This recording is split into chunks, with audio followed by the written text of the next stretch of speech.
Aunty ने बोला कि आप सत्संग शेयर करेंगे सबसे पहले, तो मैं अपनी जो मेरी यात्रा गुरुजी से शुरू हुई है मैं वहाँ से शुरू कर रहा हूँ, क्योंकि बहुत सारी संगत तो जानती हैं पर कई संगत को नहीं पता कि मेरी यात्रा गुरुजी के साथ 1994 से शुरू हुई है, आज से पूरे 30 साल पहले। उस वक्त हम लोग दिल्ली में तिलक नगर में मैं रहता था और मेरी थोड़ी सी बैकग्राउंड आर्मी से है, तो मेरे काफ़ी सारे फ्रेंड्स आर्मी में थे। उनमें से एक फ्रेंड मेरे उस वक्त मेजर या कैप्टन थे, पठानकोट में पोस्टेड थे, और उस वक्त हमारा जीवन बिल्कुल ठीक चल रहा था और कोई ऐसी समस्या भी नहीं थी। बट एक ऐसी हमारे को कुछ एक मन में एक प्रश्न था या कुछ इस तरह का था जो कि मेरे मित्र को पता था। तो उन्होंने मुझे एक बार बोला, वहाँ से उनका फ़ोन आया, कहते हैं यार एक बार एक काम कर, गुरुजी का दरबार जलंधर में है तो तुम लोग एक बार जलंधर आ जाओ, क्योंकि वो पठानकोट में पोस्टेड थे और जलंधर में गुरुजी का दरबार हुआ करता था उस वक्त दिल्ली में ना तो बड़ा मंदिर था ना एम्पायर स्टेट थी, इस तरह की नाम की कोई चीज़ नहीं थी। और गुरुजी का दरबार यहाँ तो डुगरी में था या फिर सिर्फ जलंधर में हुआ करता था। तो मैंने ठीक है, हम लोग फिर सितंबर 1994 में मैं अपनी वाइफ के साथ और मेरा बेटा उस वक्त 4 साल का था, तो हम लोग गुरुजी के पास फर्स्ट टाइम गए। तो उस वक्त ना तो मोबाइल होते थे ना कुछ इस तरह की चीज़ थी, तो हमने ना कोई शताब्दी थी, हमने दिल्ली से ट्रेन ली, शान पंजाब ली और हम लोग 12:30-1 बजे के करीब जलंधर उतरे। उसके बाद वहाँ से पूछते हुए गुरुजी का जो स्थान है वो आज भी वहाँ पे एक मंदिर है, 300 डिफेंस कॉलोनी, बहुत ही खूबसूरत कोने का उनका स्थान है। हम वहाँ पहुँचे, करीब 1-1:30 बजे का टाइम था और वहाँ पे तकरीबन संगत कोई 5, 6 या 7 लोग ही होंगे, उसमें से 4-5 लेडीज़ थी, 1-2 कुछ आर्मी के बैकग्राउंड के या हायर ऑफिशियल थे कुछ, बस इतनी सी संगत थी और गुरुजी अपने स्थान पे बैठे हुए थे। हमने गुरुजी के दर्शन किए और उनको देखते ही एकदम ऐसा पता नहीं क्या उनके अंदर एक तेज था, इतनी ज़बरदस्त उनकी एक वाइब्स थी कि मतलब हम उनको झेल नहीं पाए, एकदम इतनी मतलब लाइट सी ऐसे पड़ी हमारे पे। फिर उनमें से किसी सेवादार ने बोला कि आप बाहर गैलरी में बैठ जाइए, हालांकि अंदर पूरा दरबार जितना आंटी का है इतना ही बड़ा उनका क्या कहते हैं वो है, ड्राइंग रूम है जहाँ पे गुरुजी की गद्दी है। तो फिर हम बाहर किचन के साथ ही एक लॉबी टाइप थी, हम तीनों को उन्होंने वहाँ बिठा दिया। उसके बाद करीब 1 घंटा 1.5 घंटा हम बैठे रहे, जल प्रसाद भी सर्व हुआ, चाय प्रसाद भी सर्व हुई, गुरुजी अपने स्थान पे बैठे थे, धीमे धीमे से शब्द चल रहे थे। शब्द भी सिर्फ भाई हरजिंदर सिंह श्रीनगर वाले महाराज के या एक संत अनूप सिंह जी ऊना वाले हैं या भाई हरबंस सिंह जी, सिर्फ इन 3 लोगों के शब्द चलते थे। उस वक्त कोई और शब्द नहीं चलता था किसी तरह का भी। तो हम 1-1.5-2 घंटे बैठे रहे। उसके बाद किसी संगत ने हमें बोला कि अंदर गुरुजी बुला रहे हैं, अंदर जाओ। हम अंदर गए, इतना मतलब बिल्कुल खाली था। हम जैसे ही गुरुजी के पास दोबारा गए तो गुरुजी ने बोला दिल्लियों आए हो। हम लोग हैरान हो गए, मतलब उनको कैसे मालूम पड़ा कि हम लोग दिल्ली से आ रहे हैं और दिल्ली के रहने वाले हैं। मैंने कहा हाँ जी गुरुजी, दिल्ली से आए हैं। अच्छा, आपके मन में ये इच्छा है, आप ये मांगने आए हो? मैंने कहा गुरुजी बिल्कुल यही मांगने आए हैं। जा तेरी इच्छा पूरी होएगी, अगले साल तेरी इच्छा पूरी होएगी और फलाने मंथ के अंदर फलानी डेट में तेरी इच्छा पूरी होएगी। मैं कहा गुरुजी मेरी इच्छा में तो कुछ एक चीज और भी थी। कहते हैं देन वाला मैं अगावा, मंगन वाला तू अगावे, तू मंगना नहीं है, जो मैं दे रहा तेन लेना में, बस तू मेरे दरबार से आंदे रहना में। मैं कहा ठीक है गुरुजी। उसके बाद फिर गुरुजी ऐसे हमारे साथ मिक्सअप हो गए, जैसे कभी कभी तो वो एकदम सीरियस रहते थे, उसके बाद गुरुजी के साथ गप्पे मारी, वहाँ बैठे उनके चरणों में बैठे रहे, फिर कभी उनकी सेवा की, उनकी लातें दबाई, टांगें दबाई, मतलब ऐसे करते करते हमारा कब दिन निकल गया हमें पता नहीं लगा। हमें यह भी होश नहीं थी कि हमें वापस दिल्ली भी जाना है उस दिन, और दिल्ली जाने के लिए वापस ट्रेन पकड़नी है और घर पहुंचना है। तो ऐसे करते करते शाम हो गई। उसके बाद फिर शाम को 4:30-5 बजे करीब गुरुजी की आगे हुई, कहने ने चल हूँ जा यार, तू जा, उन तेनू जो देना सी मैं देता है, उनको मेरे को जलंधर आंदा रही। मैं कहा ठीक है गुरुजी, अपने फैमिली नाल आंदा रही, हूँ तू जा, चला जा। उसके बाद वहाँ से हमने रिक्शा पकड़ा, फिर अपना कैंट या कौन सा स्टेशन था जलंधर का, वहाँ पहुँचे। और आप बिलीव नहीं करोगे संगत जी, ना मेरे पास टिकट थी जाने की, ना उस वक्त कोई फ़ोन होते थे।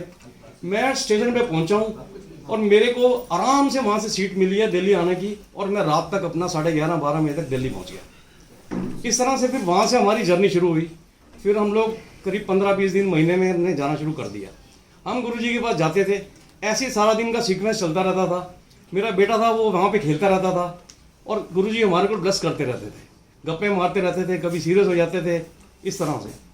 और जब भी मैं वहाँ दिल्ली से गया हूँ और वहाँ से वापस आया हूँ, मैंने आज तक कभी मेरे को वापसी में ट्रेन की कोई परेशानी नहीं हुई है।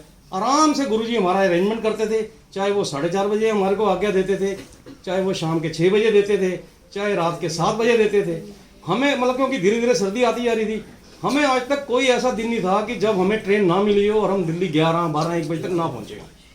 क्योंकि दिल्ली उतर के वहाँ से ऑटो चलते थे, हम लोग तिलक नगर के लिए ऑटो मिल जाते थे, हम आराम से घर पहुँच जाते थे। तो इस तरह से हमारी जर्नी स्टार्ट होगी और चलती रही। तो उसी दौरान फिर मेरी वाइफ ने उनसे पूछा, गुरुजी कोई आप हमें अपना नाम भी दे दो जो हम आपका नाम जपा करें जब हम दिल्ली में होते हैं।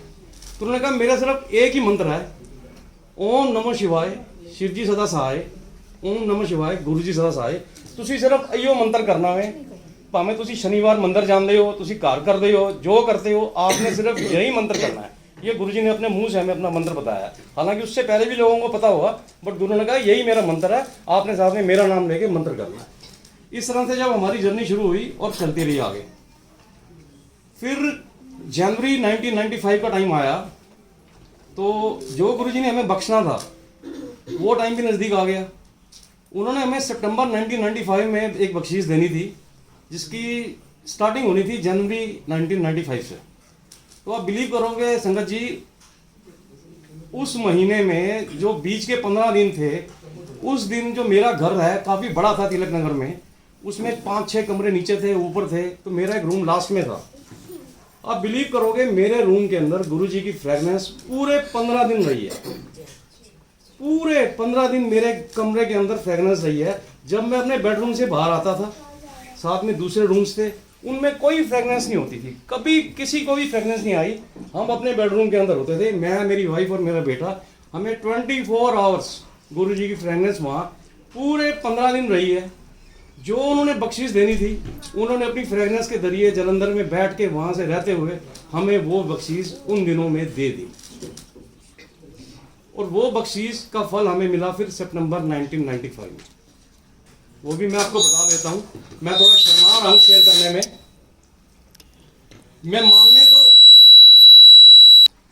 हम मांगने तो एक सेकंड चाइल्ड मांगने गए थे हम लोग। तो जब हम वहाँ पे फर्स्ट टाइम गुरुजी से मिले हैं, तो गुरुजी ने बोला जवाक मंगल आया है। पंजाबी में जवाक को बोलते हैं, मतलब हिंदी में बोलते हैं बच्चा। हमने कहा हाँ जी गुरुजी। कहने लगा जा तेरी कुड़ी होएगी। मैं कहा ठीक है गुरुजी। मैं कहा पर गुरुजी हमारे मन में तो कुछ और था। कहते नहीं जो मैं तेन कह रहा हूँ वही होएगा, तेरी कुड़ी होएगी और सितंबर 1995 होएगी और इस दिन होएगी। तो अब जो मैं कहने जा रहा हूँ वो बहुत इंपॉर्टेंट चीज है, जो गुरुजी का क्या कहते हैं, एक क्या कहते हैं, जो उनकी मतलब कृपा थी वो किस तरह से आई है मेरे पास। एग्जैक्ट 9 मंथ्स पहले मेरे घर के अंदर उन 15 डेज में, लेडीज तो सारी बातें समझ रही होंगी, मेरे घर के मेरे बेडरूम के अंदर वो फ्रेगनेंस रही है गुरुजी की। ये गुरुजी की कृपा थी जो उन्होंने मेरे को एक बेटी बख्शी अपने क्या कहते हैं प्रताप से। हमारे बस में नहीं था, हमारे को दूसरा बच्चा चाहिए था, तो उन्होंने उन 15 दिन में वो फ्रेगनेंस मेरे घर में छोड़ी, जिसके जरिए मेरी बेटी हुई। 1995 में मेरी बिटिया पैदा हुई। अच्छा, उसी दौरान जब हम गुरुजी के पास जाया करते थे, इस सारी चीज से पहले 3-4 महीने जब हम वहां जाते रहे, तो एक बार गुरुजी कहते हैं अनिल एक काम करना, मैं दिल्ली आऊंगा, फलाने दिनों में मैं दिल्ली आऊंगा, क्योंकि उसमें मोबाइल तो होते नहीं थे। तो दिल्ली में गुरुजी का डेरा होता था S block greater class part 1 में। तू मनु एक काम करना है, मैं एक मंदिर बनाना है दिल्ली विच, तू जाके ना सारे जड़ी दिल्ली दी आउटर फार्म हाउसेस है ने, तू उत्थे जाके सारा दा सारा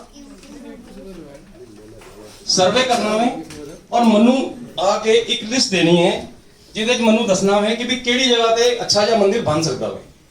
मैंने कहा गुरुजी मैं तो बहुत छोटी सी चीज हूँ, मेरे को ये आज्ञा कर दे रहे हो। कहते हैं नहीं, ये काम तेरे जिम्मे है, तूने ये सारी सर्वे करके मुझे बताना है आके, और दिल्ली में मेरे को मिलना है ग्रेटर क्लास में। मैंने कहा ठीक है।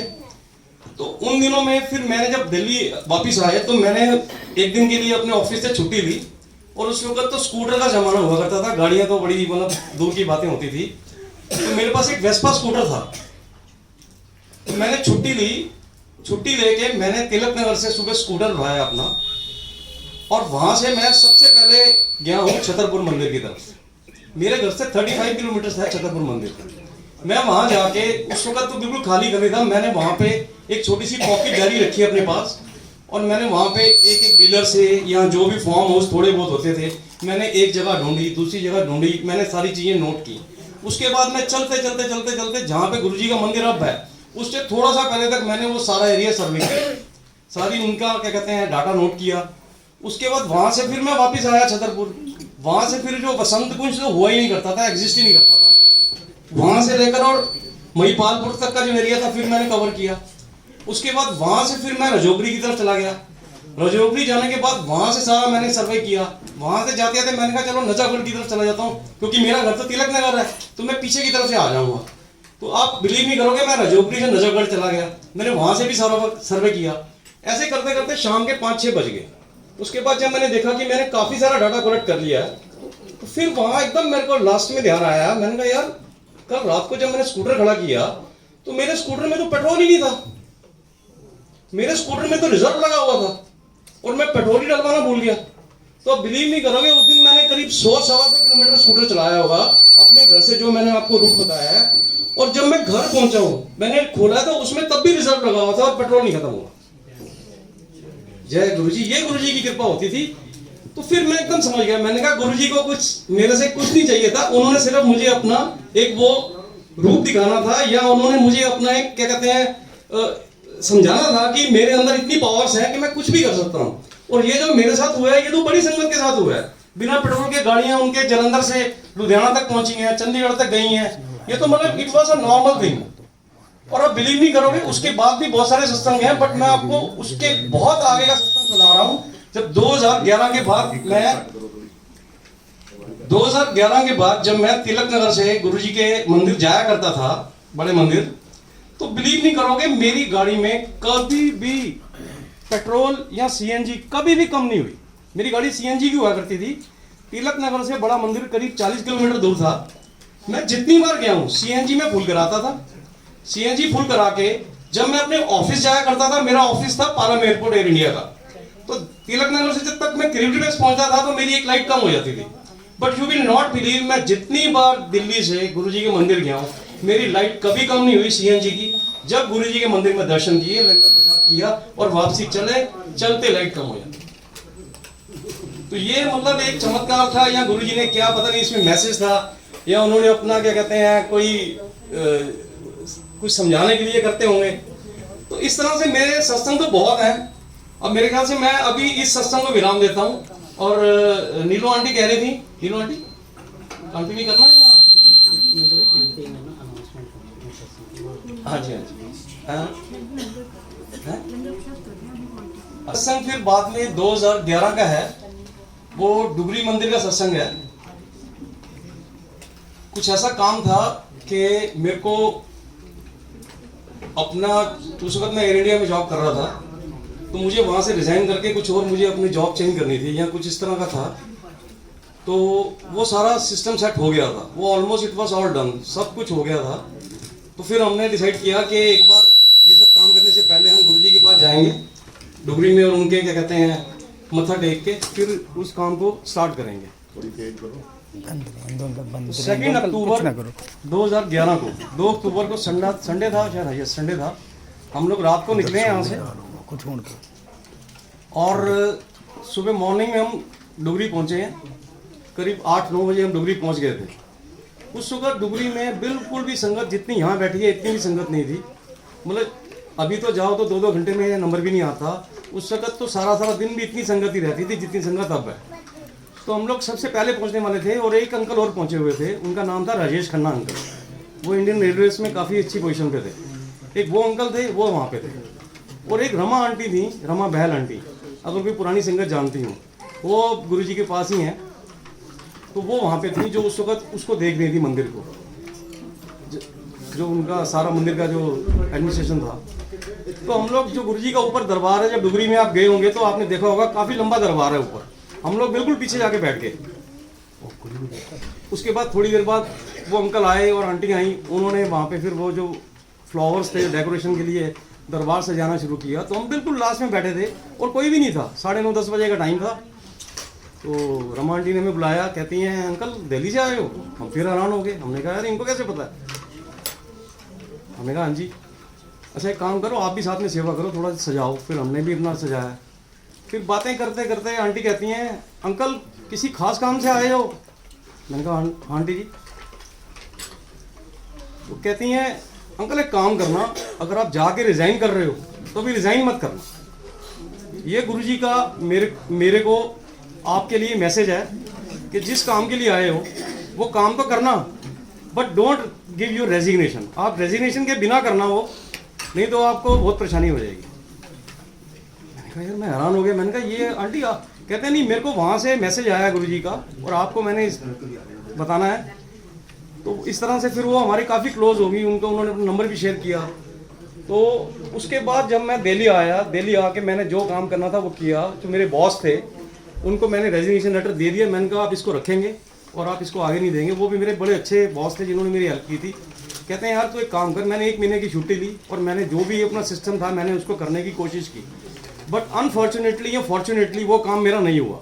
अब उसको मैं फॉर्चुनेटली भी कहूँगा और अनफॉर्चुनेटली भी कहूँगा, क्योंकि उस स्टेप के बाद 1 महीने के बाद जब मैं वापस अपनी कंपनी में ज्वाइन किया तो मैंने वो रिजाइन लेटर फाड़ दिया।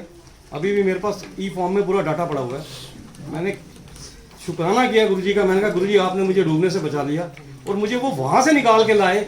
अगर जहाँ पे मैं इतना फंस जाता कि मतलब मेरी लाइफ जो थी ना बहुत ही ज़्यादा स्ट्रगल वाली हो जाती यहाँ, उसके लिए मेरे को बहुत ज़्यादा वो फाइनेंशियली भी और वो सब कुछ करना पड़ता। तो गुरुजी मुझे वहाँ से निकाल के लाए और फिर मैंने उनका भी शुक्रिया अदा किया और फिर मैंने रमा आंटी को भी मैसेज किया। मैंने कहा आंटी बहुत शुक्रिया आपका। तो इस तरह से गुरुजी बचाते हैं। उसके बाद फिर जर्नी चलती रही है। उसके बाद तो फिर दिल्ली की जर्नी चली है। दिल्ली के बाद फिर हम लोग 2015 में यहाँ गुड़गांव शिफ्ट हुए हैं और उसके बाद अब कुछ दिन पहले ही यहाँ 1-1.5 साल पहले हम लोग नीलू भाटिया आंटी के साथ जुड़े हैं। उससे पहले भी कुछ ग्रुप थे जहाँ जुड़े थे, बट अब ज़रा अच्छा लगता है यहाँ जुड़ के। यहाँ अपना परिवार जैसा लग रहा है सारा। यही मेरे सत्संग हैं जी, और भी सत्संग हैं। अभी मुझे लगता है कुछ आंटी